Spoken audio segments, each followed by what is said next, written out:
अस्सलाम वालेकुम। उम्मीद करता हूँ आप सब स्टूडेंट खैरियत से होंगे। अगर आप हमारे चैनल पर नए हैं तो हमारे वीडियोस को लाइक भी कर दें और हमारे चैनल को सब्सक्राइब भी कर दें ताकि हमारी आने वाली जितनी भी एजुकेशनल वीडियो है टाइमली टू टाइमली आपके पास पहुंचती रहे। तो हम स्टार्ट करते हैं अपने लेक्चर को। आज हमारे पास 9th क्लास का चैप्टर नंबर 3 और हमारे पास जो है आर्टिकल है explain the relation between force and momentum है। तो हम स्टार्ट करते हैं इसकी स्टेटमेंट से।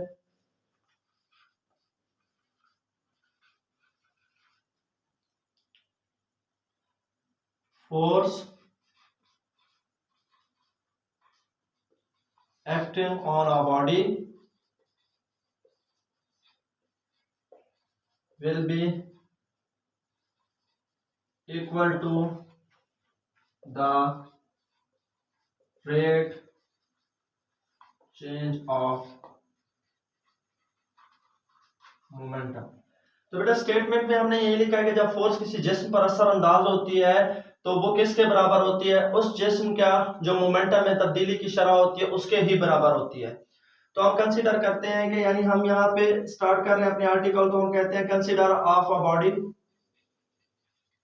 Consider a body.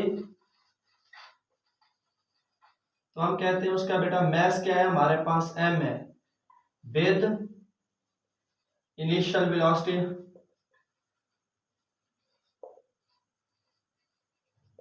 Initial velocity हमारे पास आ गई vi। तो अब देखिए बेटा हमारे पास एक जिस्म था जिसका मास m है, उसकी इनिशियल वेलोसिटी क्या है vi। तो हम अगला पॉइंट लिख रहे हैं व्हेन फोर्स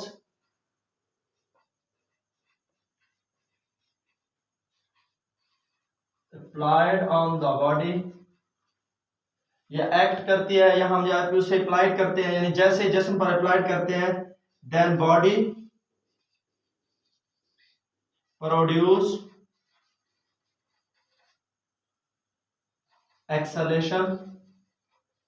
तो जिस्म क्या पैदा करता है बेटा, ए एक्सेलेरेशन पैदा करता है और उसके हमारे पास वेलोसिटी क्या हो जाती है, द इनिशियल वेलोसिटी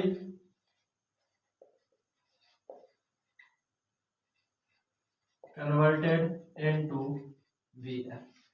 अब देखिए बेटा जो हमारे पास जिस्म था उसका मास m था, तो उसकी जो इनिशियल वेलोसिटी थी वो क्या थी हमारे पास vi। तो हमने जैसे ही फोर्स अप्लाइड किया यानी फोर्स ने उस पर एक्ट किया तो उसने क्या पैदा किया बेटा, एक्सेलरेशन। जैसे एक्सेलरेशन पैदा हुआ है तो आप जानते हैं कि जब भी किसी चीज पर एक्सेलरेशन तब पैदा होता है जब उसकी वेलोसिटी में तब्दीली आती है। तो वो इनिशियल वेलोसिटी से किस में तब्दील हो गई है बेटा, फाइनल वेलोसिटी में। तो हमने बात करनी है रेट चेंज ऑफ मोमेंटम की, तो हम यहाँ पर लिखते हैं initial momentum.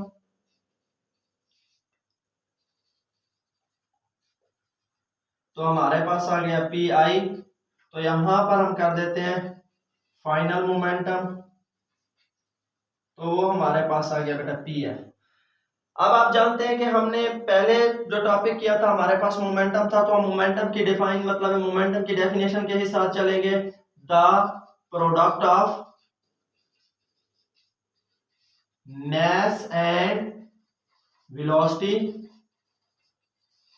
Is called momentum. तो अब देखिए बेटा हमारे पास हासिल जार मास और वेलोसिटी का हासिल जार क्या कहलाता है, मोमेंटम कहलाता है। अब इनिशियल मोमेंटम है तो हमारे पास यहाँ पर क्या हो गया, एम वी आई। तो यहाँ पर एम वी एफ, क्योंकि बेटा देखिए बार दफा बच्चे यहाँ पे ये भी क्वेश्चन करते हैं कि सर आपने यहाँ पर तो वी आई लगा दिया तो एम के साथ क्यों। देखिए बेटा जब हम बात करते हैं ना मोमेंटम की, तो हमारे पास जिस्म का मास तब्दील नहीं हो रहा होता, तो जिस्म का मास वही रहेगा। यानी उस पर इनिशियल वेलोसिटी थी तो उसका मास वही था, अब उस पर फाइनल वेलोसिटी है तो उसका मास वही है, उसमें कोई तब्दीली नहीं आएगी। अगर वो मतलब स्टार्ट कर रहा था, अगर उसका वेट हमारा मतलब मास जो था वो हमारे पास 10 केजी था, तो जब वो रुकेगा जाकर यानी फाइनल वेलोसिटी पर भी उसका हमारे पास 10 केजी रहेगा, उसमें कोई तब्दीली नहीं आएगी। इसलिए हमारे पास मास जो है ना उसमें कोई तब्दीली नहीं आएगी। तो अब हमने क्या कहा कि हमारे पास जो चेंज इन मोमेंटम है, चेंज इन मोमेंटम, तो हमारे पास डेल पी बराबर होता है पहले बड़े वाली क्वांटिटी बाद में छोटे वाली, P F minus P I. तो यहां पर हम कह देंगे M V F minus M V I. तो हमने इक्वेशन तैयार कर लिया, यानी यहाँ पे देखिए del p is equal to p F minus P I. तो यहाँ पर m आप कॉमन ले लें, यहाँ पर we F minus we I, तो बोथ साइड पर आप क्या कर देंगे बेटा, t पर डिवाइड कर देंगे, क्योंकि हमने लिखा हुआ रेट चेंज ऑफ मोमेंटम, यानी मोमेंटम में तब्दीली की शरह, यानी t पर आप जैसे इसे डिवाइड करेंगे तो यहाँ पर हमारे पास आ गया del p over t is equal to p F minus P i over हमारे पास t हो गया। तो यहाँ पर m वैसे बाहर आ गया तो वी एफ माइनस वी आई बटे में t। तो ये देखिए हमारे पास क्या बन गया बेटा, एक्सेलरेशन का फार्मूला, जो हम कहते हैं rate change of velocity is called acceleration. Rate change of velocity is called acceleration. Momentum में बेटा वेलोसिटी में तब्दीली की शरह किसके बराबर होती है, एक्सेलरेशन के। तो आप इसे किस में तब्दील कर देंगे बेटा, कन्वर्ट कर देंगे। हम यहाँ पर लिखेंगे del p over t is equal to p F minus P i बटे में यहाँ पर भी टी, तो यहाँ पर एम ए। तो न्यूटन का दूसरा कानून की जो हमारे पास, यानी न्यूटन का जो सेकंड लॉ ऑफ मोशन है, वो कहता है एफ इज इक्वल टू हमारे पास आ गया एम ए।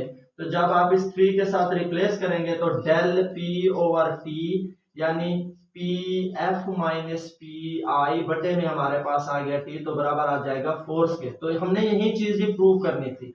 तो आप लास्ट में यही लिख देंगे कि यानी एक्सप्लेन करने के लिए, यानी थोड़ी सी वजाहत और भी कर देंगे। जब आप कहेंगे कि when force applied on a body, जब फोर्स किसी जिस्म पर असरअंदाज होती है, देन बॉडी प्रोड्यूस एक्सेलरेशन। उस वक्त क्या करती है बेटा, बॉडी जो होती है, जिस्म होता है, वो एक्सेलरेशन पैदा करता है। एक्सेलरेशन पैदा कर विल बी इक्वल, जो बराबर होता है रेट चेंज ऑफ मोमेंटम, यानी उस जिस्म में पैदा होने वाला जो हमारे पास यानी मोमेंटम में जो तब्दीली की शरह है, वो फोर्स उसी के ही बराबर होती है। तो ये भी बेटा बहुत ही, अगर बेटा हमारे किसी भी वीडियो में आपको कोई प्रॉब्लम हो तो आप हमें कमेंट्स बॉक्स में जरूर कमेंट्स करें, ताकि आपकी जितनी भी प्रॉब्लम्स हैं हम टाइमली टू टाइमली सॉल्व कर सकें और आपको अच्छे तरीके से गाइड कर सकें, ताकि आपकी एग्जाम की प्रिपरेशन बहुत अच्छी हो। शुक्रिया।